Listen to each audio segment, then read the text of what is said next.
น้องก็บ่ให้ห่อนบ่แม่นแล้วน้องกินไปให้คือคืนนี่ห่อนเนาะก็เลยว่าสิพาน้องอาเบยขึ้นไปซื้อพัดลมอยู่ทึ่งบ่ได้ไปน้องเอ้ยเนาะกินข้าวแล้วบ่นี่ฮะยังแล้วยังบ่ทันกินเด้อเจ้าผู้โอนเงินให้ค่อยขอให้เจ้าความเจ็บอย่าได้ความใครอย่ามีเด้อขอให้เจ้ามีแต่ความสุขความเจริญได้แม่เด้อขอให้เจ้าได้ลายก่อนที่เจ้าทานมาให้ค่อยซะสาธุเงินในมื้อนี้เนาะโอ้ขอบใจผู้ใหญ่ใจดีเพิ่นเนาะคือเฮากับพุ่นและสิได้ไปหาอันซื้อพัดลมต่อเนาะพี่น้องเนาะจะเอาเครื่องนี้ได้เพิ่นว่า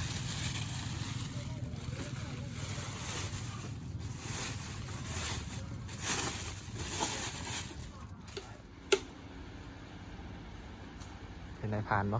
พานอยู่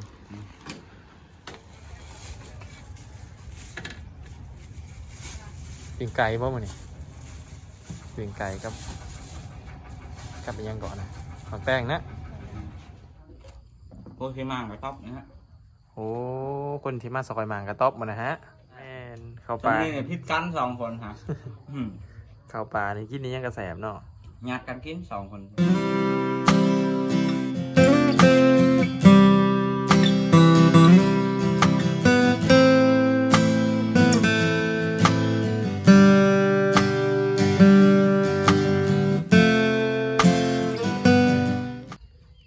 สวัสดีพ่อแม่พี่น้องทางฝั่งไทยแล้วก็กราบสบายดีพ่อแม่พี่น้องทางฝั่งลาวเนาะแล้วก็ขอกราบสบายดีพ่อแม่พี่น้องที่หับส้มหับเบิ่งอยู่ต่างประเทศนะพี่น้องเนาะ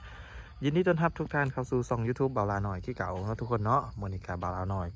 สิมาบอกข่าวดีน้องอาเบยพี่น้องเอ้ยเนาะก็คือว่าทั้งอันแม่หักของน้องอาเบยหรือว่าผู้ใหญ่ใจดีที่อยู่ประเทศไทยเนาะพี่น้องเพิ่นอยู่ชลบุรีเนาะเพิ่นมีน้ำมุกน้ำใจเนาะโอนเงินให้น้องอาเบยเนาะก็คือทางแม่ทิพย์เนาะที่เพิ่นอยู่ชลบุรีเพิ่นโอนให้อันน้องอาเบยซื้อพัดลมพี่น้องอาเบยว่าฮ้อนก็เลยว่าตัดสินใจซื้อพัดลมให้น้องอาเบยเนาะแล้วก็น้องอาเบยเป็นการสิได้เย็นได้พี่น้องบาดนี้อันนี้ก็คือเพื่อนของน้องอาเบยเนาะตอนนี้ก็น้องอาเบยกับพร้อมไปที่เฮ็บหอยพี่น้องเฮาสิพาน้องอาเบยขึ้นไปกดเอาเงินเนาะพี่น้องเนาะตอนนี้น้องอาเบยก็กำลังถ่าอยู่พี่น้องแต่งตัวรอกันเลยพี่น้องสบายดีน้องอาเบยโดยสบายดีน้องอาเบยอันน้องอาเบยห่อนบ่แม่นแล้วน้องกินไปให้คือคืนนี่ห่อนเนาะก็เลยว่าเห็นเพิ่นว่ากันว่าอยากได้พัดลมแม่นบ่ก็เลยว่าสิพาน้องอาเบยขึ้นไปซื้อพัดลมอยู่ทึ่งบ่ได้พี่น้องเอ้ยเนาะกินข้าวแล้วบ่นี่ฮะยังแล้วยังบ่ทันกินยังบ่มียังกินเนาะมาจังซื้อแนวกินลงมาลงมาจังสิซื้อแนวกินก็คือขึ้นไม่ทึ่งพุ่นล่ะก็สิซื้อแนวกินลงมาเลยเนาะ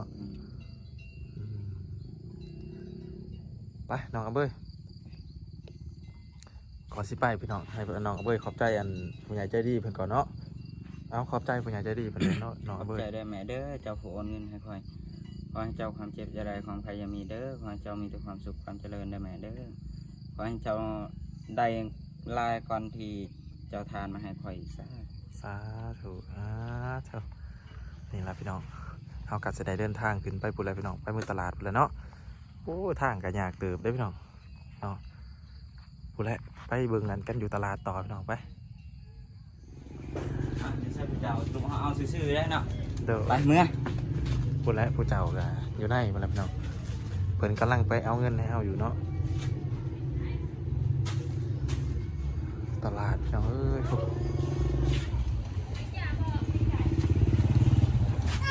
ทางกันยากเติมได้พี่น้องมีแต่บอลนี้แล้วบอลมันบอลยากกว่าได้เนาะนอกจากนั้นก็โอ้มันเป็นขี้ตุ่มพี่น้องเลยมันมืน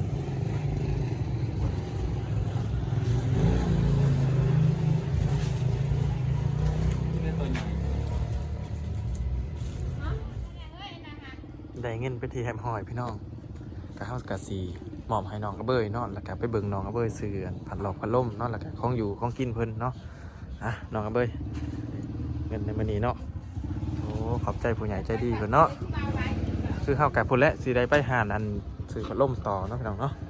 ก็เพิ่นจะบ่ได้ฮ้อนแล้วบาดนี้เนาะไปพี่น้องลุยพุ่นและทางกลับเฮาพุ่นและมาฮอดหานพัดลมไปที่แฮมฮ้อยพี่น้องบาดนี้พวกน้องกระเบยก็กำลังเลือกซื้ออยู่เนาะสิเอาเครื่องอันนี้แหละ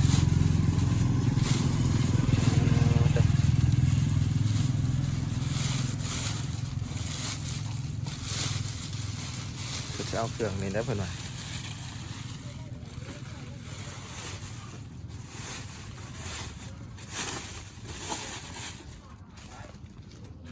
ไปเขาไปถามเพิ่นไลน์ไปได้นี่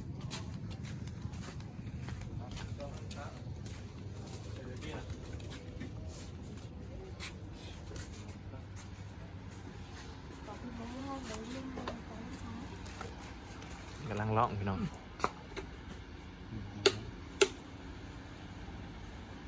เป็นนายพรานปะ ผ่าน พรานอยู่โอ้คลองแท้ได้พัดลมดึงยังไม่อยากออกเนาะคลองแท้คลองแท้ เอาไปทำลม พัดลมไหมฮะเสร็จไปหรอเสร็จไป แซงไป 180,000กับประมาณ200กว่าบาทนั่นแหละถ้าเป็นเงินบาทกับประมาณ200กว่าบาท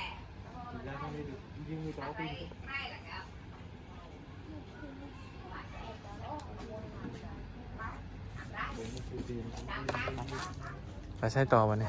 ซื้อน้ำกินแล้วก็ลงไป ซื้อแนวกินเนาะ นี่ อะไรพี่น้องเลยเอากับสีแดงได้ทางไปซื้อแนวกินให้น้องเอาเบอร์ต่อเนาะกับพุ่นแหละไปขอกันในเพื่อนพลบาทก็ได้เนาะจะได้ขับรถก่อนไปพี่น้องเดินทางมาหอดบอนสื่อกับเขาไปเทียมหอยพี่น้อง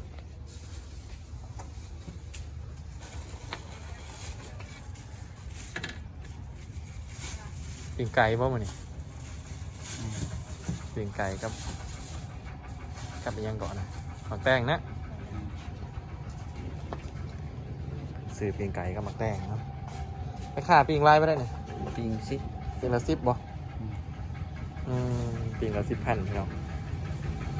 ปิง1 10,000แล้วทำอะไรเอาปิงอะไรเอาไม้เห็นจะกระลุดยุ่ง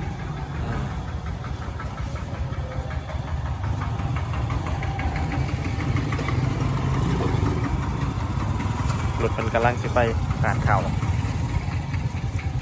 กระทับเข่า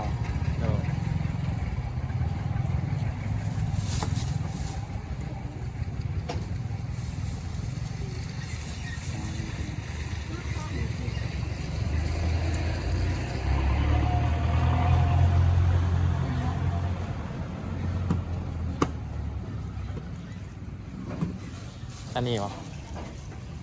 นี่เนาะต้องกินน้องกระเบยนี่มันนี่เนาะ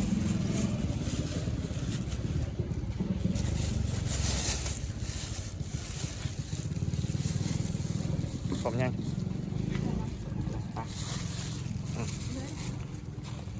เข้ากับสิได้เดินทางต่อพี่น้อง เดินทางไปชายพระกรุงเทพป่ะ โดยแต่เศร้าๆเนาะน้องเบยเนาะ แม่น แต่สิเมื่อกินเขาอยู่เพื่อนอะไรบ้างทีมก่อนนะไปพี่น้องมาหอดเพื่อนพิธีเฮียมห่อยพี่น้องคือเมื่อกี้ยันน้องเอาเบยเพิ่นแบ่ง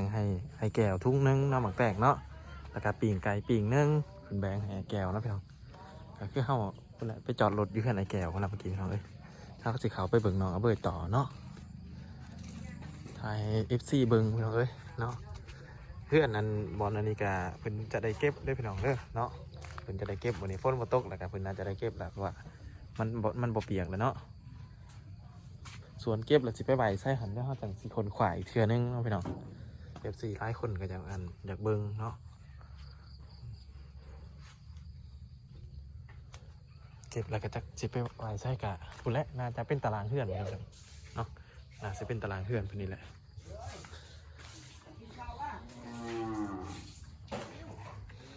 มาของเพื่อนน้องกระเบิดละซุกละ1 ข่าวฮะ1 ข่าวซุกโอ้เปื่อนดึก ยีมากลางกินกับเขา จีมาแตงยิดกับเขาไปพอล่มแล้วได้เรื่องแล้วเนาะล่องแล้วเรียบร้อย ได้เรื่องไม่ได้เรื่องมีแต่เอามือแง่ไว้แล้วแหละเวลาเปิดหากะมันปั่นแล้วบอก เป็นกะสิเอาอันพอล่มขึ้นไปเก็บอยู่เทิงน้องๆเนาะเอากะสิสำรวจอันบานซองคนต่อเล็กน้อยเนาะห้องหมักแตงนี่พี่น้องเลยนี่แล้วจังหน่อยเพิ่นลงมาพี่น้อง เอากระสีผ้าสำรวจอันข้างๆหอมๆเพื่อนก่อนเนาะพี่น้องเนาะบางเถื่อวันนี้อาจจะได้เข้าป่าเด้อพี่น้อง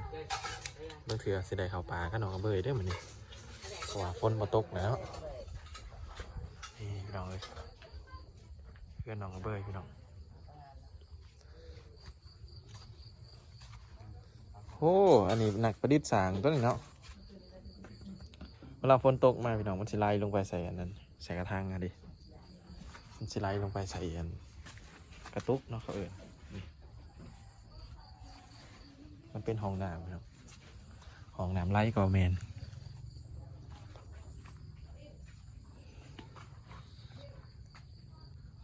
นี่พี่น้องหลายคนก็อยากให้เอา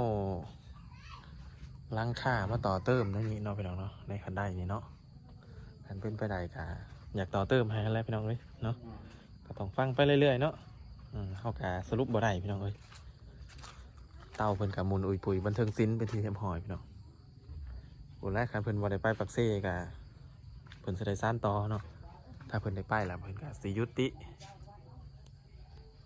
เพื่อนน้องอเบยพี่น้องเอ้ย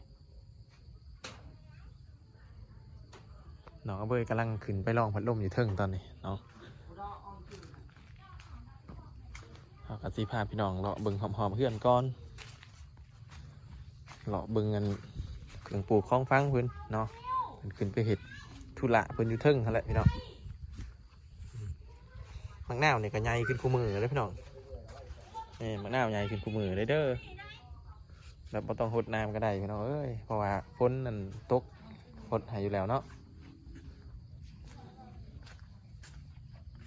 จะทาน้องอเบยลงมาจากข้าวพี่น้องเอ้ยเพิ่นลงมาเป็นทีเห็บหอยพี่น้องนางกินข้าวแล้วเด้อบาดนี้เอาเลยเนาะเบยโอ้มันนี้ตำแจวนะมันนี้กินข้าวกับปีงไก่แล้วก็มักแป้งพี่น้องที่เพิ่นซื้อมาเมื่อกี้แล้วเนาะ มาเด้อ FC เด้อให้มาเด้อ FC ทามากินข้าวไม่ให้กินข้าวกับแพรว เพิ่นยิ้มได้คู่มือนี่พี่น้องแต่เก่าเพิ่นบ่ยิ้มเดี๋ยวนี้เพิ่นยิ้มแล้วเพิ่นมีความสุขแล้วนะได้พัดลมนะอารมณ์ดีเพิ่นได้พัดลมแล้วอารมณ์ดี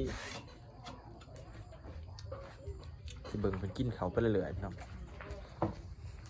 อันทาง FC เพิ่นเนาะฝากบอกน้องอเบยมาว่าอยากให้เก็บอันผ้าทั้งลังฮัน มีคนคอแล้วหาก็มาเอาเอง มีคนคอไปแล้ว อืม แล้วไพ่เป็นคนคอ พวกที่มางกับต๊อบนะฮะ โอ้คนที่มาสกอยหมางกระต๊อบมานะฮะเป็นคออันเมื่ออยู่เพื่อนเนาะ พี่น้องก็คือเป็นคอไปเด้อเนาะแต่ว่าน้องอเบยได้หายแล้วอนุญาตแล้วเนาะน้องอเบยอนุญาตแล้วเนาะ โมเกี้ยวครับเขาให้ได้อยู่แล้วอย่างอยากจะผู้ใหญ่อยู่แล้ว คือน้องอเบยหายทางผู้ใหญ่ใจดีเพิ่นกะจังหวะกันเนาะ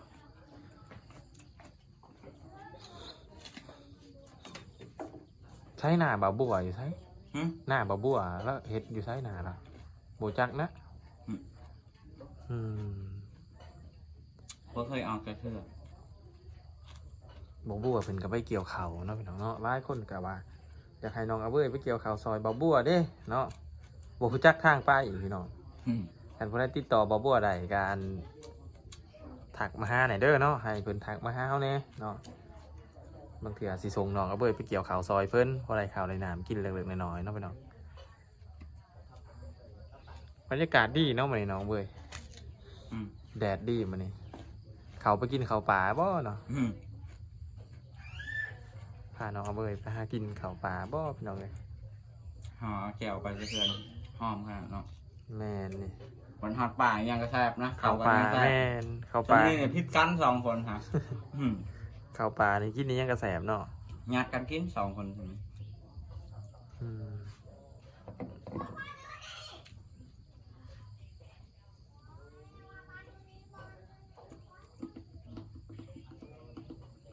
เสาอันนั้นดิสะ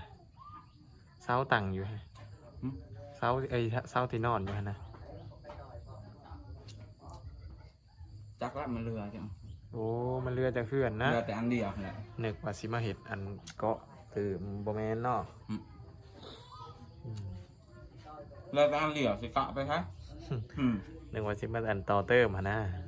บ่ได้ต่อเติมนะพี่น้องเนาะ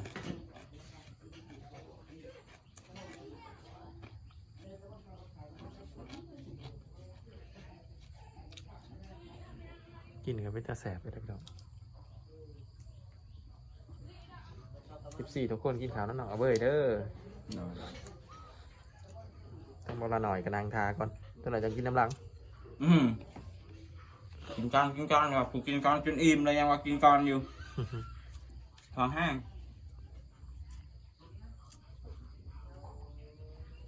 หัดข้าวหน่อยๆเดียวเนี่ยเขามักแล้วมักนางชาแบบนี้ฮะ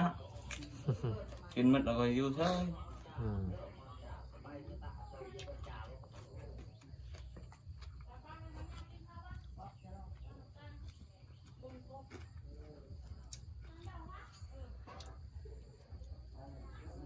เพิ่นนั่นแบ่งให้แก้วเมื่อกี้ทุ่งนึงน้ำมักแต่งแม่นบ่น้องเอาเบ้ย มาปิ้งไก่ปิ้ง ปิ้งไก่ปิ้งนึง หา แบ่ เดี ง ยวปิ้งไก่ แบ่งให้ลูกของไอ้แก้วเนาะ อืม เพิ่นอยู่เพื่อนติดกันเพิ่นก็มีน้ำใจส่งให้กันเนาะของอยู่ของกิน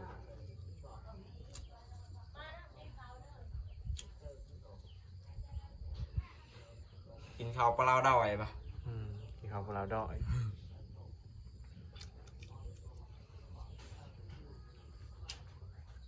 น้องเอาเบ้ยมีวีแววอยู่บ่ว่าสิกลับไปปักเสนี่ บ่มีแล้ว บ่มี บ่ ล่ะ มีวังแล้ว บ่มีวังล่ะแสดงว่าสิอยู่นี่ตลอดตัวนี่เปอร์เซ็นต์สิไปปักเสนี่หมดแล้ว หมดแล้วบ่เหลือ1%แล้ว บ่เหลือ1% ถ้าเขาอยากให้ไปเขาก็ไม่ต้องพาเขาเอาฮะมันอาจจะได้ลงแล้ว ทางว่านั่นแหละเฮาก็บ่ฮู้ว่าเป็นจังไดเนาะแต่ก็สู้ๆเนาะอยู่ไปเรื่อยๆอยู่ไปเรื่อยๆอยู่ไปเรื่อย คือว่าแบบนี้บ้านนี้เราตัดสินใจว่าบ่ลงแล้ว ๆน้องสิบ่ลงแล้วบ่ แม่บ่โอนมาแล้วมาลงแล้วก็มันยากใช่ไหม แล้วทางเพิ่นบ่ว่าบ่เพิ่นอุตส่าห์หวังดีน้องอาเบยหันนะอุตส่าห์หวังดีกับน้องอา ว่า เบย แล้วก็ว่าแล้ว บ่ลา เขา น้อ อย ยากให้อยู่นำอยากพักเชิงอีพอยแม่ขอโทษเขาแต่แม่ว่าสิว่าใช่หรอกอันนี้มันเป็นที่เขากำแพงไปอยู่นำเขานะคอยก็อยู่บ่ม่วนกัดมันเป็นคือเขาบ่ได้อยากให้อยู่กับเขากำแพงหาเอา อืม ถ้าเขาอยากให้อยู่ก็ต้องทาคำว่าบอกเขา ล่ะทุกคนหลังจากน้องอาเบยเพิ่นกินข้าวเพิ่นทีเซ็ตซับเรียบร้อยเนาะเพิ่นกินข้าวไปเทียมหอยพี่น้องเฮาก็สิมาให้เพิ่นนั้นขอบใจผู้ใหญ่ใจดีที่ซอยเหลือเพิ่นเนาะบ่ว่าสิล่าสุดหรือว่าที่ผ่านมาก็ตามเนาะพี่น้องเนาะก็สิให้เพิ่นขอขอบใจร่วมหมดทั้งอันผู้ใหญ่ใจดีซอยตั้งแต่เพิ่นบ่ทันได้มีหยังจักอย่างเนาะมาจนถึงปัจจุบันเนาะพี่น้องเนาะจังได้กาบารากาขอขอบใจแทนน้องอาเบยเนาะในโอกาสที่ได้ซอยเรือน้องอาเบยเนาะพี่น้องเนาะขอให้ผู้ใหญ่ใจดีทุกทานเนาะจงมีแต่สุขภาพเข้มแข็งขั้นแหละอ้าวเป็นอีกช่างดีเนาะ ใช่ช่างพี่ อืม นี่เป็นตุ่มเอา เป็น เป็น อีก บาท ช่างดีบาทนี่ เวลาเพิ่นเจ็บนั่น อืมเป็นขั้นน้องอาเบยเป็นขั้นก็มีตั้งแต่ว่าสิให้เพิ่นขอมขอบใจเนาะพี่น้องหลังจากเมื่อกี้ที่เบาลาหน่อยอันขอมขอบใจผู้ใหญ่ใจดีแล้วก็สิให้น้องอาเบยขอมขอบใจผู้ใหญ่ใจดีน้องอาเบย ขอบคุณเด้อผู้ใหญ่ใจดีหลายๆคนขอบคุณแต่คลิปเดียวเนี่ยเด้อขอให้หลายๆคนความเจ็บจะได้ความใครยังมีเด้อขอแม่ขอให้มีแต่ความสุขความเจริญได้แม่เด้อหายังก็ขอให้มีขอให้รวยเด้อแม่เด้อสาธุ ถูกพี่น้องเนาะก็คือในคลิปนี้คลิปเดียวน้องอาเบยเพิ่นนั้นขอบมกขอบใจหมดสุผู้สุคนที่อุปถัมภ์คำสู้ที่ตั้งแต่เพิ่นบ่ทันได้มีอิห ห ยั ลาง ยๆค เนาะ นผู้ท้ายคลิปก็ให้อยู่ดีมีแห้งคือกัน หลายคนที่มาถ่ายน้องอาเบยเนาะก็ ก็คือว่าหักแข่งกันคือเรา ตั้งแต่เริ่มก็สิมีบ่าวพร เมาล่า บ่าวลาไซบุญ แม่ แล้วก็บ่าวสัญญา แม่ แล้วก็มากับบ่าวน้อยบ่าวบัวเห็นบ่แล้วก็บ่าวลา บ่าวลา น้อยเนาะพี่น้องก็มีตั้งแต่ว่าซ้ำนั้นแหล้วพี่น้องเอ้ยเนาะ แล้วมัน หลังจากน้องอาเบยให้พรไปจีบหอยเนาะอันน้องอาเบยว่ายังก็ห้องน้ำหูมันเป็นอิหยังก่อน ม มันบ่ลงแบบว่าหูมันน้อยโพด ปูมันหน่อย แม่น ไปพาไปเบิ่งหน่อยไปโอ้ห้องน้ำหน่อยมันเป็นอะไรไป หรือว่าปูนตั้นเอาไว้นี่ฮะเพื่อสิบ่ลงพอเพิ่นสำหรับน้ำลงอยู่ลุ่มฮะ เข้าไปเบิ่งก่อนพี่น้อง เบิ่งลากยินออกแล้วแต่มันบ่ลง โอ้ยมือ แต่ที่กว้างอยู่นะฝุ่นมันอยู่ลุ่มฝุ่นมันน้อยๆนี่แหละเบิ่ง โอ้อันนี้มันหน่อยเนาะแต่อยู่เทิงนี่คือกว้างได้พี่น้องแต่ว่าอยู่หลุม ที่ได้ มัน อ หน่ ยู่ อย กับอยู่ลุ่มฝุ่นเด้มันดันอยู่ลุ่มฝุ่น มันตั้นว่าอยู่หลุมเป็นปู อั น นไหน เป็นดินมาจาก อันไหนลมแต่ไม่อันนี้ซื่อๆอยู่ลุ่มครับ เทลงละลายดูสาหนาเทลงละลายดู แบบขี้ดินนี่นะขี้ดินชุดนี้ไปปามันลงไปมาแล้วก็ตั้งเลยแหละบ่ลงเลยแหละ นี่เทแซนเนี่ยเทใส่โหนี่แต่ผัวมันตั้นหมดเลย มันบ่ตันนะเขาเทแบบนี้มันก็ลง แต่เวลาเขาอาบน้ำแล้วมันตั้น อาบน้ำที่ขี้ดินใช่ไหมที่ อืม ล่างทางเด็กทางล่าง ก็คือดินในห้องน้ำนี้มันไหลลงไปตั้นโผ อย่า น้ำไหล เอาไป เนาะ เฮ็ดตั้งอยู่พุ่นบ่ได้เฮ็ดตั้งอยู่พี่เฮ็ดทางน้ำเลยน้ำก็บ่ไหลเลยเฮ็ดชุ่มอยู่พี่ตั้งอยู่พุ่นก็บ่เรือแล้วกันต่อ นี่เด็กอ่างนี้เห็นไหม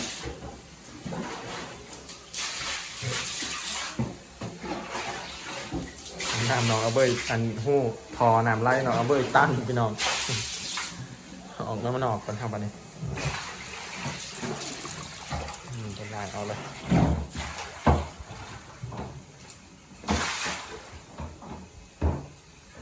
เรียบร้อยเนาะนี่แหละพี่น้องคือ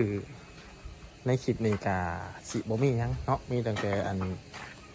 ขอบใจผู้ใหญ่ใจดีเพิ่นเนาะที่ซื้อพัดลมให้น้องอาเบยเนาะแล้วก็ขอมกขอบใจทุกทานที่เขามาหับส้มคลิปเนาะอย่างไรก็ขอมกขอบใจ FC ที่บ่ทิมบ่ปะบ่ลาน้อยเนาะพี่น้องเนาะแล้วก็สิขอขอบใจทั้งอันอ้ายๆเนาะตั้งแต่เริ่มเลยตั้งแต่น้องอาเบยยังบ่ทันได้มีอีสังเนาะพี่น้องเนาะก็บ่ลาน้อยสิขอขอบใจแทนน้องอาเบยคือกันเนาะเมื่อกี้น้องอาเบยขอบใจไปแล้วเนาะแต่ว่าบ่ลาน้อยก็สิขอขอบใจอีกเนาะผู้ที่หนึ่งก็คืออันบ่าวพรเนาะพี่น้องบ่าวพรผู้ที่สองก็คือบ่าวลาไซบุญคุณธรรมผู้ที่สามก็คือบ่าวสัญญาถิ่นเมืองส้นผู้ที่สี่ก็คือบ่าวน้อยเสียงรายและผู้ที่ห้าคือบ่าวบัวเนาะพี่น้องเนาะผู้ที่หกก็บ่าวลาน้อยเองนี่แหละเนาะทางทีมงานของเราก็ดีอกดีใจเนาะที่ได้ซอยน้องอาเบยเนาะพี่น้องเนาะที่ผ่านมากาถือว่าผิดพลาดประการใดก็ขอโทษขออภัยนำ FC ทุกฐานเนาะอาจจะมีขาดตกบกพร่องอะไรอย่างแน่เนาะจังได้กับฝากปฏิดตามคลิปหนาเด้อพี่น้องเด้อเนาะคลิปนี้กาเวลาสิขอจบคลิปเพียงเท่านี้แล้วก็สิขอกล่าวคำว่าสบายดีพี่น้อง